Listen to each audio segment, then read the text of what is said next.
আজ শুধু বিএনপি নিয়েই কথা। বিএনপি তো গালাগালি করিচ্ছে, আরেকটু গালাগালি করার সুযোগ পাইল আর কি।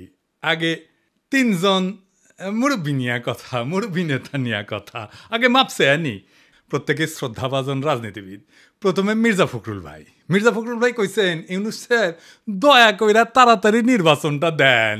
আর সরকারকে ইউনূস সাহেবকে বলতেছি আপনিও দয়া করে এটা তাড়াতাড়ি করেন। তাড়াতাড়ি করলে কি হবে যে জনগণ ভোট দিয়ে তার নিজস্ব সরকার তৈরি করতে পারে। দেখেছেন সুর নরম হয়েছে, কি হুঙ্কার দিচ্ছিল বিএনপির লোকজন। 3 দিন আগে গেছিল নির্বাচনের দাবিতে মাঠে নামিচ্ছে বিএনপি, আন্দোলনের হুমকি দিয়েছিল বিএনপি। করেন আন্দোলন, ঈদ তো গেছে, করেন আন্দোলন, নাকি সামনের ঈদের পরে করবেন। এই হুঙ্কার আবার ইন্ডিয়ান পত্রিকা আসে, দেখেন কি লিখেছে। ভোট কবে পরিষ্কার বলুন, বাংলাদেশ যেন গাজা না হয়। সংস্কারের দোহাই দিতেই ইউনূসকে তোপ বিএনপির সাফ কথা, এদেশের মানুষ নিজস্ব সরকার দেখতে চায়। দেখি যাও ইন্ডিয়ান পত্রিকায় কি হেডিং দিছে। ইন্ডিয়ানদের নির্বাচন নিয়ে তো কুরকুরে নি কেন বলেন তো? আমরা যদি আমাদের আক্কেল কাজে লাগাই, ইন্ডিয়া জিন্দেগিতে এমন কিছু বলবে না বা এমন কিছুতে সাপোর্ট করবে না যাতে বাংলাদেশের মানুষের ভালো হবে। ইন্ডিয়ানরা যা বলবে ঠিক তার উল্টা দিকে দাঁড়াবেন। ইন্ডিয়া যদি বলে না নির্বাচন এখন তা ঠিক হবে না, প্রফেসর ইউনূসের সরকার আরও থাকুক, আপনি তখনই কবেন প্রফেসর ইউনূসের পদত্যাগ চাই, প্রফেসর ইউনূস ক্ষমতা ছাড়ো, বুঝাও। রাজনীতি কালে খুব জটিল কিছু না, ইন্ডিয়া যা কবে তার উল্টা দিকে আমাদের মঙ্গল। আর বাংলাদেশের কারো কথা যদি ইন্ডিয়ার সাথে সবসময় মিলে যায় তাহলে বুঝবেন ওই হালায় কলকাতা হারবাল খাইছে, হালা ইন্ডিয়ান মাল। মির্জা ভাই ইঙ্কা করে কলে তো হবি না, আপনাকে না গান গাওয়া লাগবি, গান গেয়ে কওয়া লাগবি। একটা গান বানিয়েছি শুনবেন, হ্যাঁ বাড়িতে না প্র্যাকটিস করে মাইকের সামনে গাবেন। আমরা খুব ফাইন হয়েছে মির্জা ভাই, শুনবেন, শুনেন। নির্বাচন, আহা নির্বাচন, নির্বাচন চাই নির্বাচন, তা না হলে ইউনূস যাবে নির্বাসন। দিতে হবে নির্বাচন এই ডিসেম্বরে, তা না হলে আন্দোলন রাজপথে ঘরে ঘরে। আর নয় আন্দোলন রোজা ঈদের পরে, এবার হবে ঠিক ডিসেম্বরে নির্বাচন, আহা নির্বাচন। এইবার আসেন দেখি বিএনপি কেমনে ইন্ডিয়ান পয়েন্ট ফেরি করে সেটাই না দেখি। বিএনপির রিকমেন্ডেশনে হওয়া পররাষ্ট্র উপদেষ্টা তহিদ সাহেব আর বিএনপি নেতার ছোট ভাই জসিম ডিশা আসা না, এডিটার সাহেব এটা দেখান না, এই জসিমের ম্যাচ পিট মেলা দিন দেখি না, এটা দেখান না।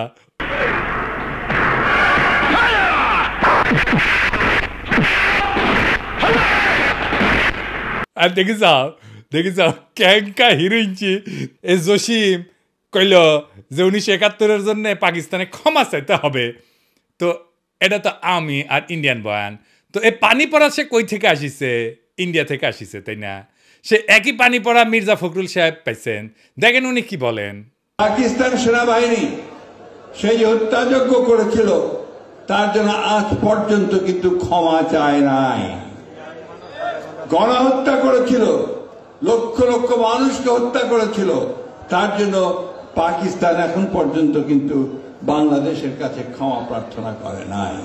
উনি মনে করেন পাকিস্তান ক্ষমা চায় নাই, অথচ আমরা জানি তিনবার রাষ্ট্রীয়ভাবে পাকিস্তান ক্ষমা চেয়েছে। একবার মন্ত্রী পর্যায়ে, একবার প্রধানমন্ত্রী পর্যায়ে, আরেকবার রাষ্ট্রপতি পর্যায়ে। তো উনি তো বাংলাদেশ সরকারের মন্ত্রী ছিলেন, সে সময় ওনার মনে হয় নাই যে ওনার পাকিস্তান তো ক্ষমা চায় নাই। এখন কেন বলেন?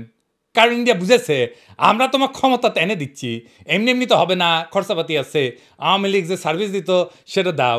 কি সার্ভিস? জাহাপনা। মির্জা ফখরুল কইছে পাকিস্তানকে বাম্বু দিবা, ইন্ডিয়া কইছে, তো উনি বাম্বু দিলেন। আচ্ছা এবার বলেন তো এই দল পাকিস্তানের সাথে স্বাভাবিক সম্পর্ক করতে পারবে? ইন্ডিয়া যে ফ্যাসিবাদ চালাইলো কোনোদিন কইছে বিএনপি ইন্ডিয়া ক্ষমা চাইতে? নাকি বলবে জিয়ারে তো খুন করেছে তাই না? এটা কোনোদিন বলিছে? বলে নাই। কিন্তু ইন্ডিয়া আমাদের বন্ধু দেশ বলতে বলতে মুখে ফেনা তুলে ফেলিছে। দেখেন ভারত আমাদের প্রতিবেশী, সবচেয়ে বড় প্রতিবেশী, আমাদের বন্ধু। আমাদের যুদ্ধের সময় 1971 যুদ্ধের সময় আমাদের সহযোগিতা করেছিল। আমরা ভারতের কাছে সবসময় প্রত্যাশা করি যে ভারত বাংলাদেশের মানুষের পাশে দাঁড়াবে। যাই হোক মির্জা ভাই, আপনি তো বলেন মুক্তিযুদ্ধ করেছেন, এটি সেই সময়ের গল্প শুনবার চাই। মানে কোটি কোটি যুদ্ধ করেছেন, কোটি ট্রেনিং নিছেন, কারা কারা আপনার সহযোদ্ধা ছিল, কবে অস্ত্র জমা দিলেন, কি অস্ত্র ব্যবহার করেছেন, মানে হাউস আছে কেন পাকিস্তানের উপরে যেমন বিলা, আপনি তো মনে লয় যে সখানিক পাকিস্তানি আমি জয় বাংলা করেছেন, না গল্প করবেন হাউস আছে আমার কলে। চুপি চুপি কই মির্জা ভাই, আপনার উপরে না হেভি স্টাডি করেছি। কেন করেছি জানেন?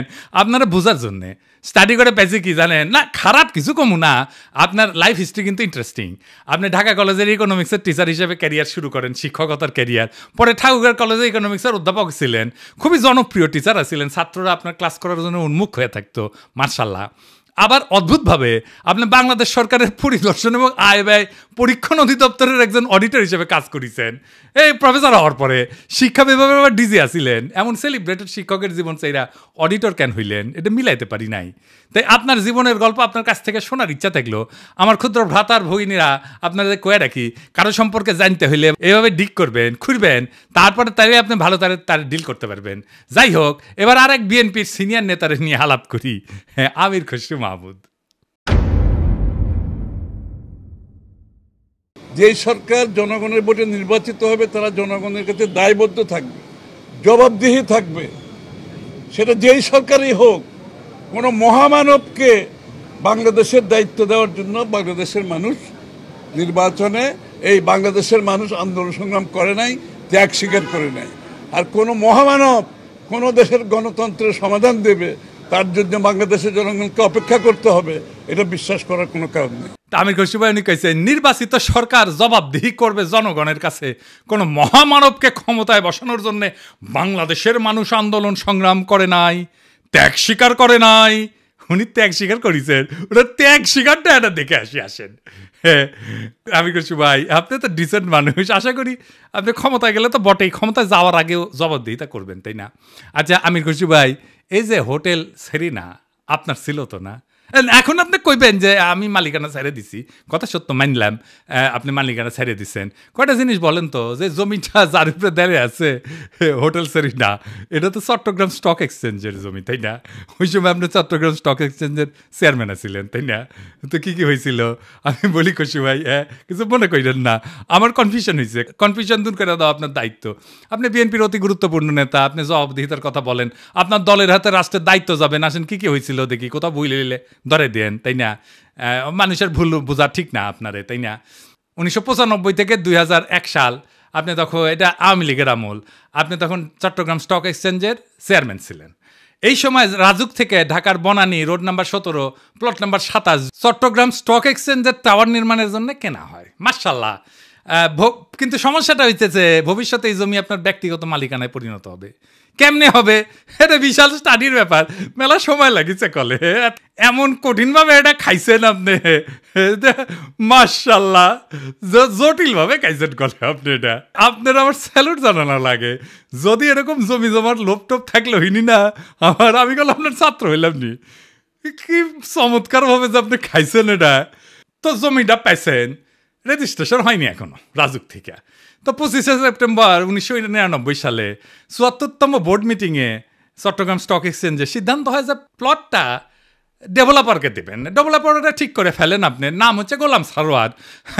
মুশকিলটা হইতেছে উনি আপনার ভগ্নিপতি। তখন প্লটের রেজিস্ট্রেশনই হয় না। রেজিস্ট্রেশন হওয়ার আগে আইনত আপনি ডেভেলপার নিয়োগ দিতেই পারেন না। আপনি ডেভেলপারকে নিয়োগ দেন ওই মিটিংয়েই, এটা একটা প্রক্রিয়ার লঙ্ঘন, কারণ এটা তো আপনার ব্যক্তিগত প্রতিষ্ঠান না। 19শে জানুয়ারি 2000 সালে রাজুকের সাথে রেজিস্ট্রেশন হয় আপনার চট্টগ্রাম স্টক এক্সচেঞ্জের। আপনি চেয়ারম্যান থেকে নিজের ভগ্নিপতিকে ডেভেলপারের দায়িত্ব দিতে পারেন? হ্যাঁ, আপনি মুরব্বী মানুষ, জিজ্ঞেস করলাম আর কি। মানে ধরেন আমি যদি কখনো চট্টগ্রাম স্টক এক্সচেঞ্জের চেয়ারম্যান হই, আমি কি আমার ভগ্নিপতির স্টক এক্সচেঞ্জের জমিতে বিল্ডিং বানানোর জন্য ডেভেলপার হিসেবে নিয়োগ দিতে পারবো নাকি পারবো না? এটা কয়া দিলেন আর কি, এনে শুনলাম মুরব্বী মানুষ না। আচ্ছা, এইবার 15 নভেম্বর 1999 75তম বোর্ড মিটিং, মানে একটা পরেই আর কি, এখানে সিদ্ধান্ত হয় যে গোলাম সারোয়ারের সঙ্গে চুক্তি হবে যে চট্টগ্রাম স্টক এক্সচেঞ্জকে উনি বেসমেন্ট এবং 5টা ফ্লোর দেবেন, মানে 6টা আর কি। ভালো কথা, এই 5টা ফ্লোরের কথা মনে রাখেন, বেসমেন্ট সারা 5টা। হ্যাঁ, এরপর 13 ফেব্রুয়ারি 2000 সালে চট্টগ্রাম স্টক এক্সচেঞ্জের বোর্ডকে পাশ কাটায় স্টক এক্সচেঞ্জের সিইও ওয়ালিউল মারুফ মার্টিন এবং গোলাম সারোয়ার আপনার ভগ্নিপতি, এই দুইজনের মধ্যে একটা আনরেজিস্টার্ড চুক্তি হয় যে চুক্তি কখনো রেজিস্ট্রেশন হয়নি।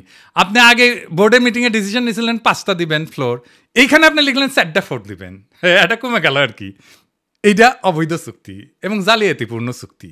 এইখানে পেনাল কোড 467, 468 এবং 471 ধারা লঙ্ঘন হয়েছে, আইনের ভাষায় কইলাম আর কি।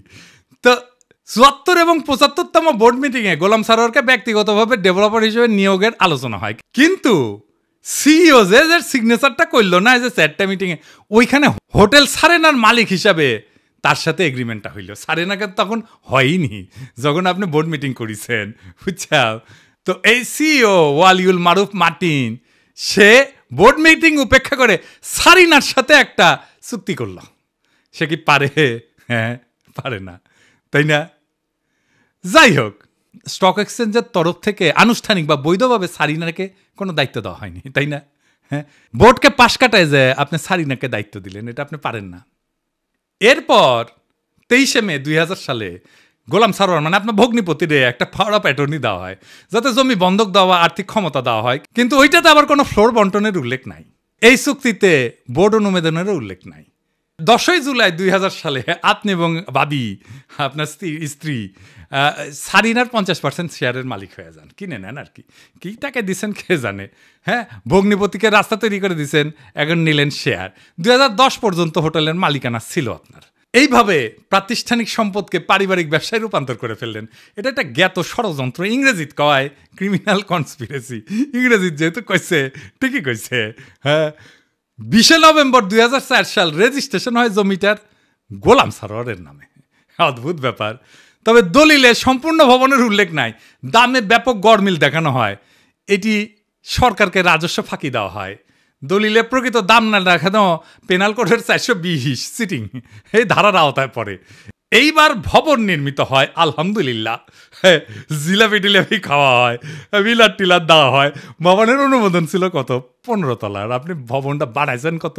20 তলা, 5 তলা এক্সট্রা, 12 হাত কাকুরের 13 হাত বেশি দেখেছি না, সেরকম 15 তলা অনুমোদিত বিল্ডিংয়ের 20 তলা হয়ে যাওয়া দেখলাম আমরা।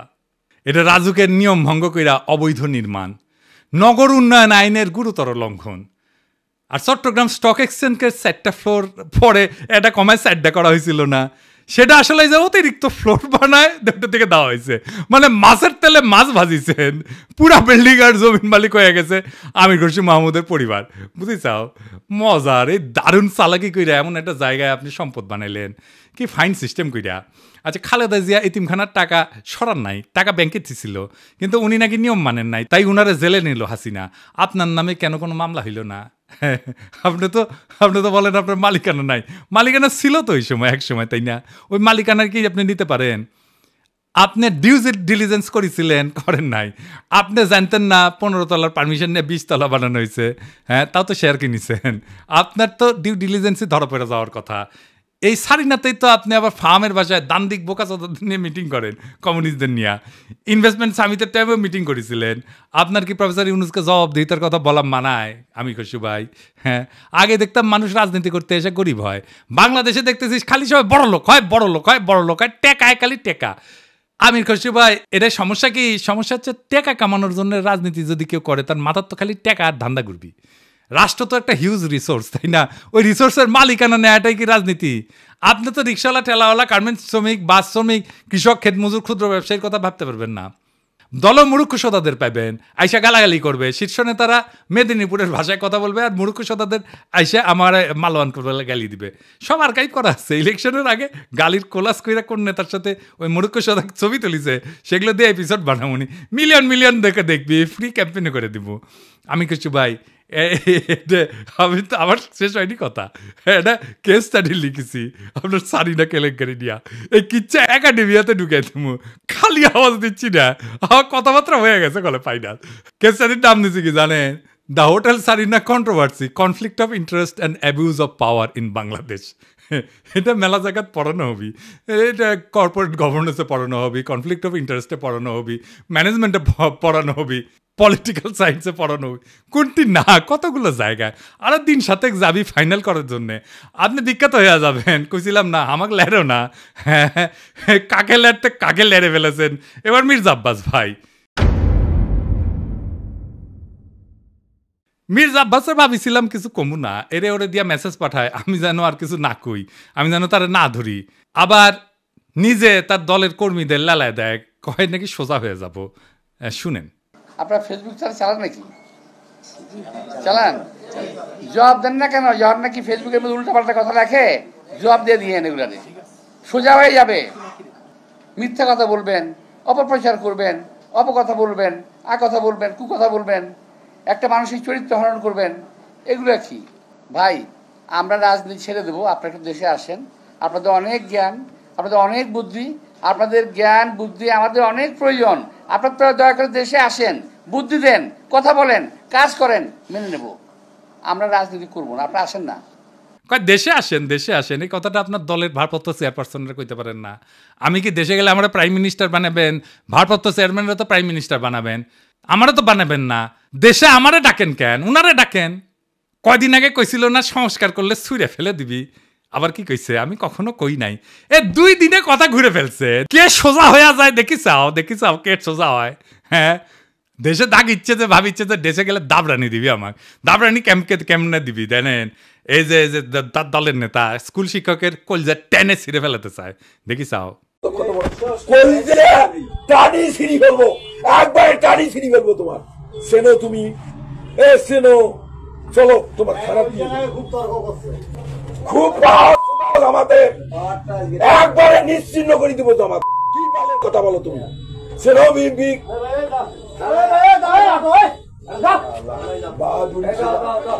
তোমার নামে আমি মামলা দেবো।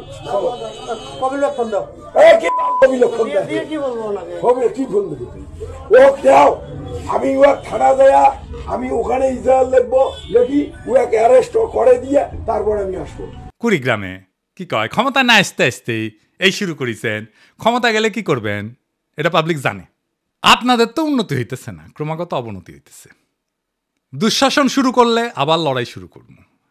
দেশের মানুষকে তো আর অরক্ষিত রাখা যায় না। মির্জা আব্বাস ভাই, আমি সোজাই আছি, কিন্তু আপনারা একেবারে ফ্ল্যাট করে দিব, একেবারে হুতায় দিব, উঠবার পারবেন না। এই বুড়া বয়সে আপনি কল্পনা করতে পারতেছেন না আপনারা আমি কোন দিক দিয়ে ধরবো। মিশা কথা আমি কইছি, কোন কথাটা মিশা কইছি কইবেন? হ্যাঁ, কোন সেক্টরে মুক্তিযুদ্ধ করেছেন, কার সাথে যুদ্ধ করেছেন? আমি নানাভাবে ক্রস চেক করিয়া কইছি আপনি বালের মুক্তিযুদ্ধ করেছেন, মুক্তিযুদ্ধের নামে মিথ্যাচার করেছেন। দিন বদলাইছে মির্জা আব্বাস ভাই, শেরের উপরে শোয়াশের আছে। শোনেন মির্জা আব্বাস ভাই, মানুষের 3টা জিনিস ডরায়, এই ডর দেখায় মানুষের শাসন করছেন এতদিন। জানের ভয়, সম্মান হারানোর ভয়, আর সম্পদ হারানোর ভয়। আমার জানের ভয় নাই, সম্মান হারানোর ভয় না, আমার সম্মানই নাই। আপনি কি নিবেন? আর সম্পদ এটা কেড়ে নিতে পারবে না কেউ। আপনার লেসপেন্সারদের পিছে লেগে দিতে পারেন, বালটাও শিখতে পারবেন না।